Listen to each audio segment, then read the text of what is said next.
मी नियोजन विभागावरती बोलतोय, पुरवणी मागण्यावरती बोलतोय।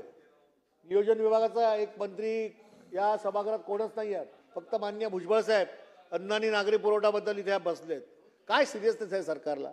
कशासाठी विरोधी पक्षाने बोलायचं? कशासाठी सदस्यांनी बोलायचं? कोण गॅलरीत आहे, कोण नेऊन घेत आहे, कोण अर्थदृश्य गॅलरीमध्ये लोन घेत आहे? का आमचा वेळ जात नाही म्हणून आम्ही विधानसभेमध्ये येतो, करोडो रुपये आपण सरकार खर्च करतं, या ठिकाणी आम्ही चर्चा करतो, आमच्या मतदारसंघातले पोटतिडकीने महाराष्ट्रातले प्रश्न मांडतो। आज असं जर सभागृह चालणार असेल तर मी बसतो। बोलून घ्या। कुठे आहेत मंत्री? कोण नियोजन विभागाचा मंत्री आहे? कोण नियोजन विभागाचा मंत्री आहे? 3 आज विभाग आहेत ना शालेय, आज काय वेळ आहेत? नियोजन आहे, अन्न नागरी पुरवठा आहे आणि सार्वजनिक आरोग्य आहेत। कुठे आहेत मंत्री? अध्यक्ष महोदय बोलवा त्यांना, अध्यक्ष महोदय मंत्री महोदयांना बोलवा,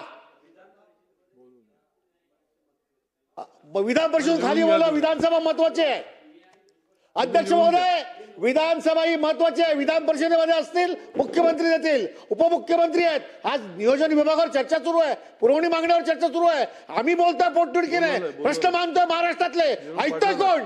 निरोप पाठवलाय। बोलवा, मी बसतो खाली, जोपर्यंत येत नाही तोपर्यंत। लिहित घेतील। अध्यक्ष महोदय मला माफ करा, आपलं चालू ठेवा, ते लिहून घेतील, आम्ही बोलवणं पाठवलं। लोकशाहीचा गळा कसा घोटतात त्याचं हे उदाहरण आहे। नोंद घेतील, आपलं सुरू ठेवा। प्रभू साहेब, तुम्हाला सगळ्यांना मान्य असेल तर मी बसतो, मंत्रीच नाही सभागृहात, कशासाठी बोलायचं? मी भुजबळ साहेबांबद्दल नाही बोलत आहे। अशाच नवनवीन अपडेट्ससाठी डिजिटल कोल्हापूर चॅनेलला सबस्क्राईब करायला विसरू नका।